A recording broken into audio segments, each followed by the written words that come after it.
আসিয়া ধর্ষণ এবং হত্যা মামলায় আজকে বিজ্ঞ বিচারিক আদালত যুগান্তকারী রায়ের মাধ্যমে এই মামলার প্রধান অভিযুক্ত আসামি হিটুকে নারী ও শিশু নির্যাতন দমন আইন 2009-2 ধারায় দোষী সাব্যস্তক্রমে সর্বোচ্চ শাস্তি মৃত্যুদণ্ড প্রদান করেছে। আপনারা জানেন এই আসামি ইতিপূর্বে একজন 8 বৎসর বয়সী একজন শিশুর সাথে জঘন্য, ঘৃণ্যতম, পৈশাচিক এবং বর্বরচিতভাবে তাকে ধর্ষণ করেছেন এবং এই ধর্ষণজনিত কারণে তার মৃত্যু হয়েছে। এবং এই আসিয়ার ধর্ষণ এবং হত্যাজনিত কারণে সারা বাংলাদেশে বহির্বিশ্বে প্রতিবাদের ঝড় উঠেছে এবং ন্যায় বিচার চেয়েছে।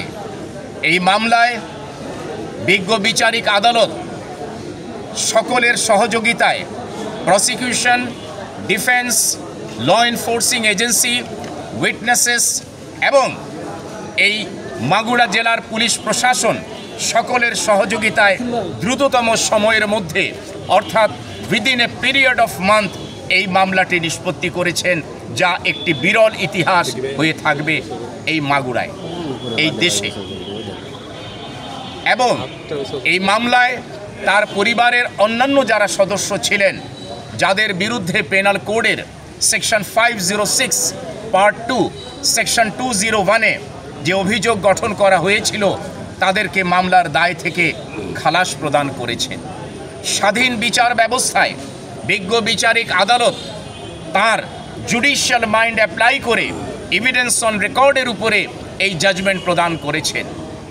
আমরা এই আসামি হিটু শেখের রায়ের যে ঘোষণা তিনি দিয়েছেন, যে শাস্তি মেয়াদের শাস্তি প্রদান করেছেন, আমরা রাষ্ট্রপক্ষ, প্রসিকিউশন পক্ষ আমরা সন্তুষ্ট। কিন্তু যে আসামিদেরকে, যাদের বিরুদ্ধে পেনাল কোডের অভিযোগ গঠন করা হয়েছিল, তাদেরকে যে অ্যাকুইট বা খালাস করা হয়েছে, রায়ের কপি সংগ্রহ করে সেটা পর্যালোচনা করে সংশ্লিষ্ট কর্তৃপক্ষের সাথে আলোচনা করে তাদের ইনস্ট্রাকশনস অনুযায়ী আমরা প্রয়োজনে উচ্চ আদালতে অ্যাপিল করব। এই মামলার রায়ের মাধ্যমে এবং দ্রুততম সময়ের বিচারের মাধ্যমে একটি মেসেজ সকলের জন্য প্রণিধানযোগ্য, আর তা হচ্ছে এই বাংলাদেশের বুকে কোনো ধর্ষক কোনো নারীর সাথে কিংবা কোনো শিশুর সাথে কোনো যৌন অপরাধ, বিশেষ করে এই জাতীয় ঘৃণ্য কোনো অপরাধে যেন যুক্ত না হতে পারে, সংগঠন না করতে পারে, সেই মর্মে তাদেরকে এই মেসেজ দেয়া হচ্ছে।